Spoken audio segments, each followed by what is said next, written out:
Hello everyone, good morning అండి. Welcome to perfect daily vlogs. ఎలా ఉన్నారు అందరూ? నేనైతే బాగానే ఉన్నాను. అయితే ఈరోజు ఒక సింపుల్ జ్యూస్ అండి. హెచ్పి పెరుగుతుంది, మంచి రెసిస్టెన్స్ పవర్ పెరుగుతుంది. దానికి సంబంధించిన జ్యూస్. క్యారెట్, చిన్న చిన్న క్యారెట్లు దొరుకుతున్నాయి, అది తీసుకున్నాను. అండ్ ఒక బీట్రూట్ తీసుకున్నాను, టీ సైజ్ బీట్రూట్. సో వీటిని పీసెస్ చేసుకున్నానండి. దీనికి సరిపడా ఒక పచ్చ నిమ్మకాయ వేస్తే కూడా చాలా బాగుంటుంది. అండ్ 1 స్పూన్ డాబర్ హనీ వేసుకోవాలి, చాలా బాగుంటుంది. సో ప్రాసెస్ ఏంటంటే, ఇప్పుడు దీన్ని గ్రైండ్ చేసుకుంటాను. సో ఫస్ట్ డైరెక్ట్గా వేసుకుని గ్రైండ్ చేశాను. ఇప్పుడు కొంచెం వాటర్ కూడా పోసుకోవాలి, ఎందుకంటే అది మొత్తం అవ్వాలి కాబట్టి గ్రైండ్. సో గ్రైండ్ అయింది చూడండి, బాగానే అయింది. ఇంకొంచెం అవ్వాలి కాబట్టి, ప్లస్ క్వాంటిటీ, జ్యూస్ క్వాంటిటీ పెరగడానికి ఇప్పుడు ఇంకొంచెం వాటర్ పోసుకోవాలండి. ఒక స్మాల్ గ్లాస్ టూ గ్లాసెస్ పోసాను.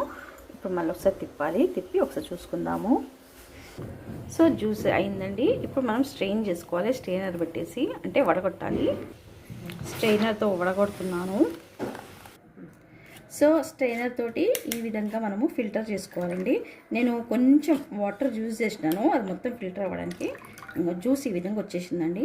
ఇప్పుడు దీంట్లో ఓన్లీ 1 స్పూన్, ఎందుకంటే హనీ చాలా స్వీట్ ఉంటుంది కాబట్టి ఓన్లీ 1 స్పూన్ హనీ కలుపుతాను.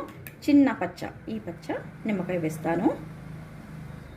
Only 1 spoon. 1 స్పూన్ కూడా నిండా అవసరం లేదు, చాలా స్వీట్ ఉంటుంది అది. సో ఇది వేసుకుంటే సరిపోతుంది క్వాంటిటీ. నిమ్మకాయ మాత్రం కంపల్సరీ వేయాలండి, దీనివల్ల టేస్ట్ వస్తుంది. లేకపోతే అది ఒగరుగా ఉంటుంది కదా, బీట్రూట్ గిట తాగరు పిల్లలు కూడా.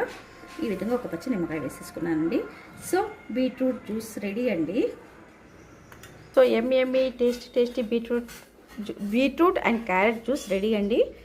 చూడండి, గ్లాస్లో పోస్తున్నాను, ఎంత బాగుందో చూడండి. కాన్సన్ట్రేషన్ చాలా బాగా అయింది, కాన్సన్ట్రేటెడ్గా ఉంది. కన్సిస్టెన్సీ కూడా బాగుంది, మనం తాగొచ్చింది. So please share and subscribe my channel.